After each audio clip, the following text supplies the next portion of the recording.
পুরান ঢাকার নাম শুনতেই মাথায় আসবে অসংখ্য অলিগলি, শতবর্ষী সব বাড়ি আর বাহারি সব খাবারের কথা। এসব খাবারের জনপ্রিয়তা ছাড়িয়ে গেছে দেশের গণ্ডিও। আর ভোজন রসিকদের খাবারের তালিকায় বিরিয়ানি এবং তেহারি যেন না থাকলেই নয়। তাই আজকে এসেছি পুরান ঢাকার ৭০ বছর ধরে জনপ্রিয় মাখনের বিরিয়ানি খেতে। মাখনের বিরিয়ানি নামটা শুনে অনেকেই মনে করতে পারেন বিরিয়ানির মধ্যে মনে হয় মাখন দেয়া হয়। আসলে তেমনটা না। এই দোকানের প্রতিষ্ঠাতা হাজী মাখন মিয়ার নাম অনুসারে এই দোকানের নাম। ১৯৫০ সালে আব্দুল কাদের মিয়ার হাত ধরে মাখন বিরিয়ানির পথ চলা শুরু হয়। এখন অবশ্য মাখন মিয়া বেঁচে নেই, তার উত্তরসূরিরাই দোকান চালাচ্ছে।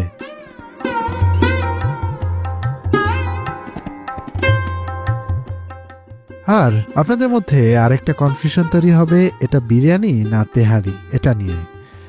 কারণ তাদের রাইসটা একটু মাখা মাখা হয়, মাংসগুলা তেহারির মতো ছোট ছোট করে টুকরো করা এবং একটু লাল লাল হয়।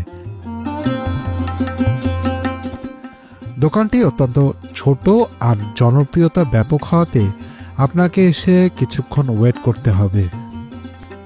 হাফ প্লেট মাখনের বিরিয়ানির দাম পড়বে ১৫০ টাকা, কোয়ার্টার পড়বে ২২০ টাকা এবং ফুল পড়বে ২৮০ টাকা। এই দোকানে বিরিয়ানি ছাড়া আর কিছুই পাবেন না। লেবু, কাঁচা পেঁয়াজ আর ছোট ছোট মাংসে ভরপুর এক প্লেট মাখা মাখা বিরিয়ানির এক লুকমা মুখে দিতেই আপনি বলে উঠবেন অসাধারণ।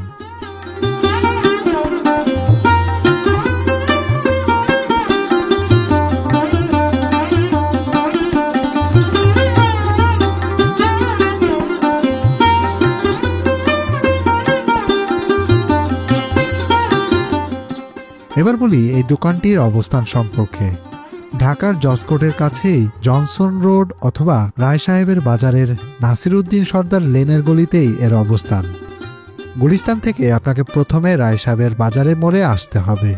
সেখান থেকে সদরঘাটের রাস্তার ঢোকার বাঁ পাশের গলিতেই এই দোকান। অবশ্য যে কাউকে বললেই এই দোকানের লোকেশন দেখিয়ে দিবে। এই দোকান সকাল ৯টা থেকে বিকাল ৪টা পর্যন্ত খোলা থাকে।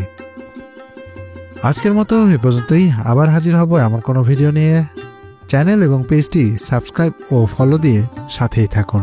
আল্লাহ হাফেজ।